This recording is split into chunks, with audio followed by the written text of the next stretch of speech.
Vancouver, officially the City of Vancouver, is a coastal seaport city on the mainland of British Columbia, Canada. The 2011 census recorded 603,502 people in the city, making it the 8th largest Canadian municipality. The Greater Vancouver area of around 2.4 million inhabitants is the third most populous metropolitan area in the country, the second largest city on the United States-Canada border, and the most populous in Western Canada. Vancouver is one of the most ethnically and linguistically diverse cities in Canada. 52% of its residents have a first language other than English. Vancouver is classed as a Beta Global City. The City of Vancouver encompasses a land area of about 114 square kilometers, giving it a population density of about 5,249 people per square kilometer. Vancouver is the most densely populated Canadian municipality, and the fourth most densely populated city with over 250,000 residents in North America, behind New York City, San Francisco, and Mexico City. The original settlement, named Gastown, grew up on clearcuts on the west edge of the Hastings Mill logging sawmills property, where a makeshift tavern had been set up on a plank between two stumps, and the proprietor, Gassy Jack, persuaded the curious mill workers to build him a tavern, on the 1st of July 1867. From that first enterprise, other stores and some hotels quickly appeared along the waterfront to the west. Gastown became formally laid out as a registered townsite dubbed Granville BI, as part of the land and political deal whereby the area of the townsite was made the railhead of the CPR. It was renamed Vancouver, and incorporated shortly thereafter as a city, in 1886.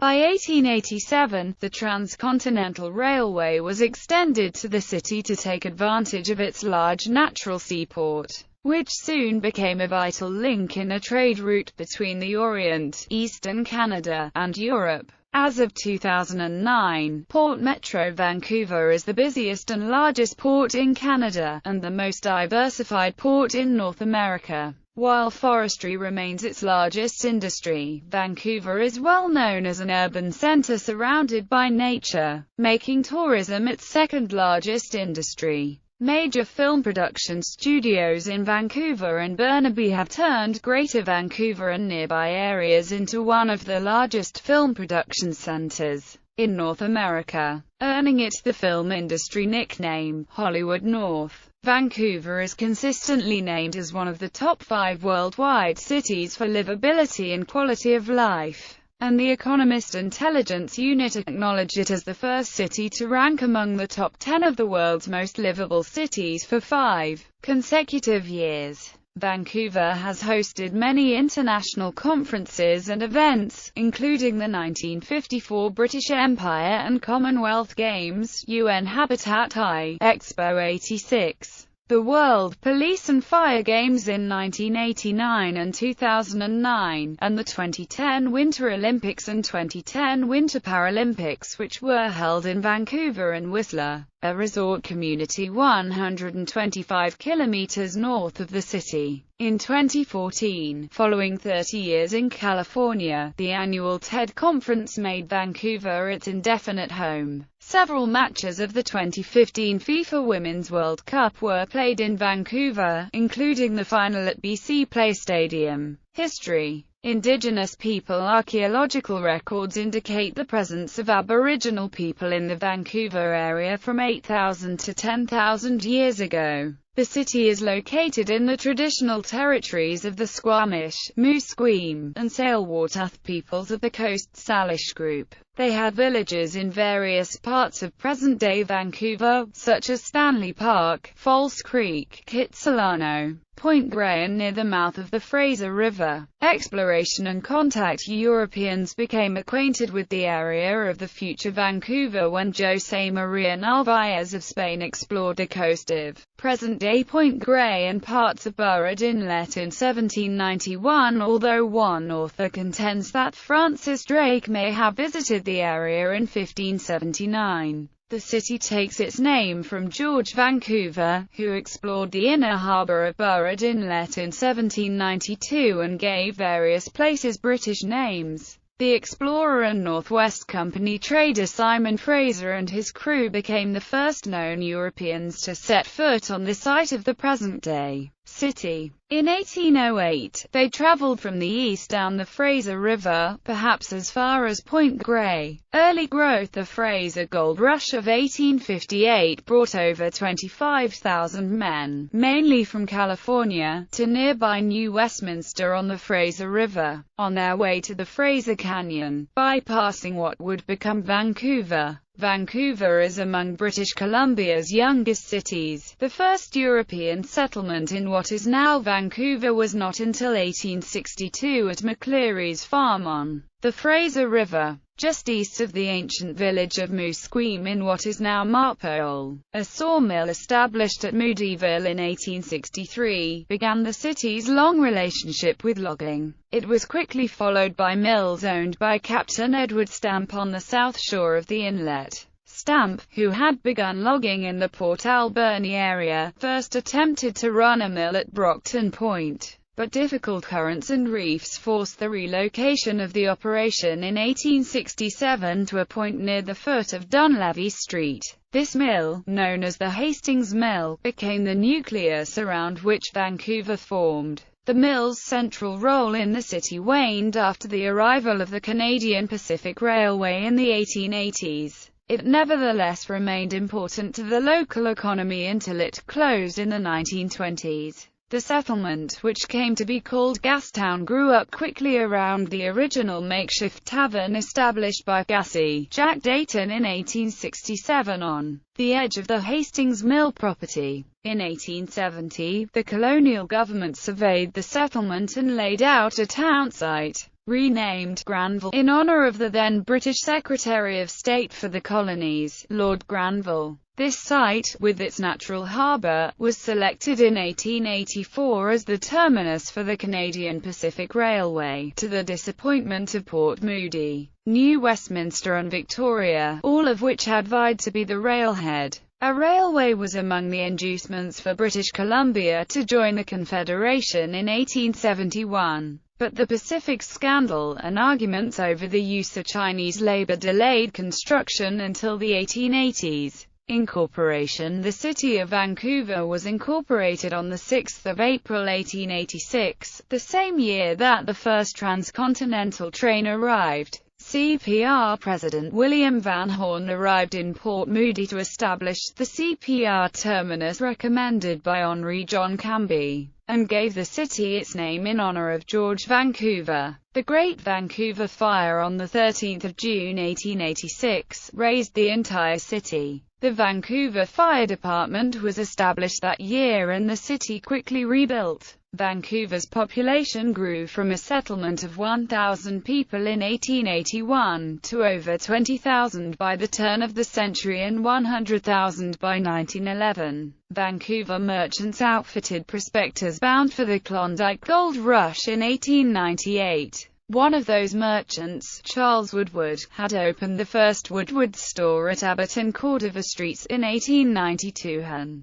along with Spencer's and the Hudson's Bay department stores, formed the core of the city's retail sector for decades. The economy of early Vancouver was dominated by large companies such as the CPR, which fueled economic activity and led to the rapid development of the new city. In fact, the CPR was the main real estate owner and housing developer in the city, while some manufacturing did develop, including the establishment of the British Columbia Sugar Refinery by Benjamin Tingley Rogers in 1890. Natural resources became the basis for Vancouver's economy. The resource sector was initially based on logging and later on exports moving through the seaport, where commercial traffic constituted the largest economic sector in Vancouver by the 1930s. 20th century. The dominance of the economy by big business was accompanied by an often militant labor movement. The first major sympathy strike was in 1903 when railway employees struck against the CPR for union recognition.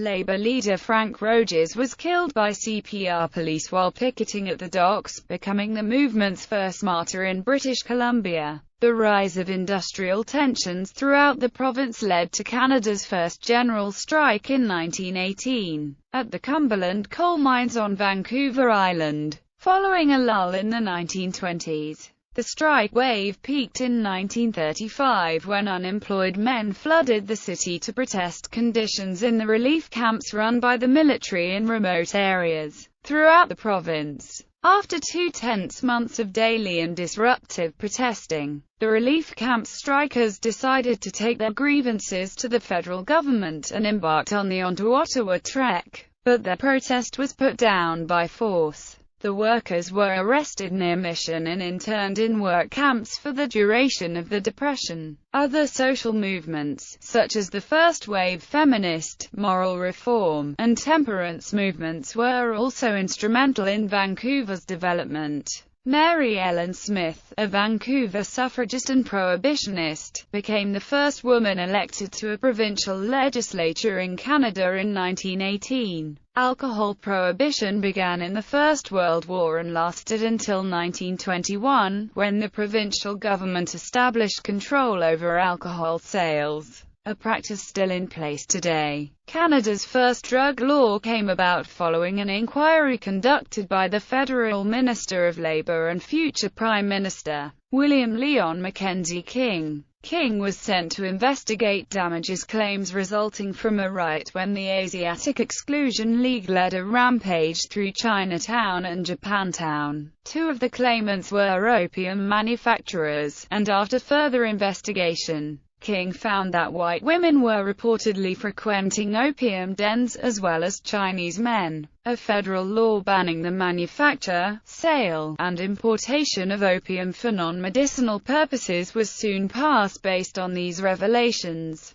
These riots, and the formation of the Asiatic Exclusion League, also act as signs of a growing fear and mistrust towards the Japanese living in Vancouver and throughout BC. These fears were exacerbated by the attack on Pearl Harbor, leading to the eventual internment or deportation of all Japanese Canadians living in the city and the province. After the war, these Japanese Canadian men and women were not allowed to return to cities like Vancouver, causing areas, like the aforementioned Japantown, to cease to be ethnically Japanese areas as the communities never revived. Amalgamation with Point Grey and South Vancouver gave the city its final boundaries not long before it became the third largest metropolis in the country. As of 1 January 1929, the population of the enlarged Vancouver was 228,193. Geography. Located on the Burrard Peninsula, Vancouver lies between Burrard Inlet to the north and the Fraser River to the south.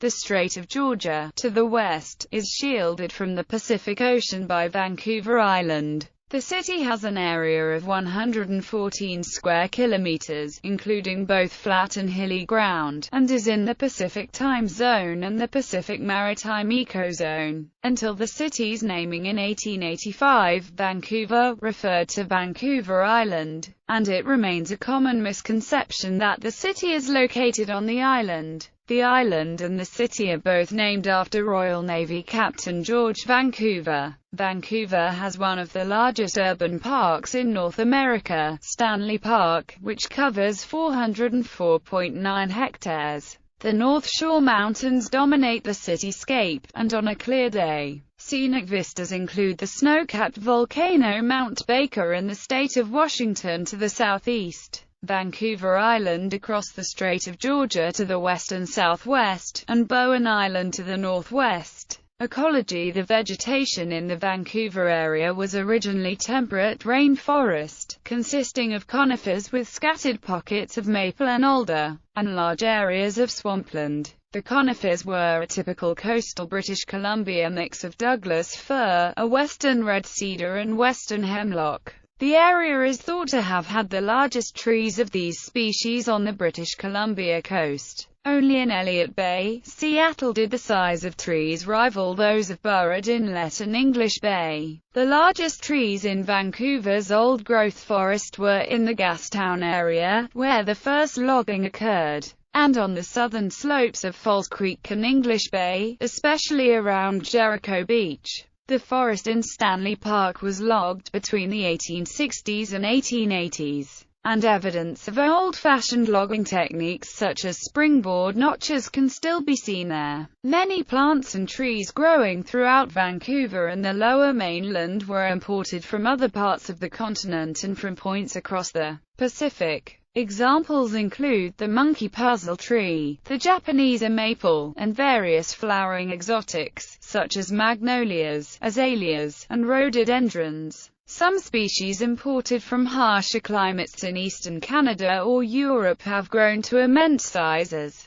The native Douglas maple can also attain a tremendous size. Many of the city's streets are lined with flowering varieties of Japanese cherry trees donated from the 1930s onward by the government of Japan. These flower for several weeks in early spring each year, an occasion celebrated by the Vancouver Cherry Blossom Festival. Other streets are lined with flowering chestnut, horse chestnut and other decorative shade trees. Climate: Vancouver is one of Canada's warmest cities in the winter. Vancouver's climate is temperate by Canadian standards and is usually classified as oceanic or marine west coast, which under the Köppen climate classification system is classified as CFB. However, during summer months the inland temperatures are significantly higher, causing Vancouver to have the coolest summer average high of all major Canadian metropolitan areas. The summer months are typically dry, with an average of only 1 in 5 days during July and August receiving precipitation. In contrast, precipitation falls during nearly half the days from November through March. Vancouver is also one of the wettest Canadian cities. However, precipitation varies throughout the metropolitan area. Annual precipitation as measured at Vancouver International Airport in Richmond averages 1,189 mm, compared with 1,588 mm in the downtown area and 2,044 mm in North Vancouver. The daily maximum averages 22 degrees Celsius in July and August, with highs rarely reaching 30 degrees Celsius. The highest temperature ever recorded at the airport was 34.4 degrees Celsius set on the 30th of July 2009. And the highest temperature ever recorded within the city of Vancouver was 35.0 degrees Celsius, occurring first on the 31st of July 1965, again on the 8th of August 1981, and finally on the 29th of May 1983. On average, snow falls on 11 days per year, with 3 days receiving 6 centimeters or more. Average yearly snowfall is 38.1 centimeters but typically does not remain on the ground for long. Winters in Greater Vancouver are the fourth mildest of Canadian cities after nearby Victoria, Nanaimo and Duncan, all on Vancouver Island. Vancouver's growing season averages 237 days, from the 18th of March until the 10th of November. Vancouver's 1981-2010 USDA plant hardiness zone ranges from 8A to 9A, depending on elevation and proximity to water.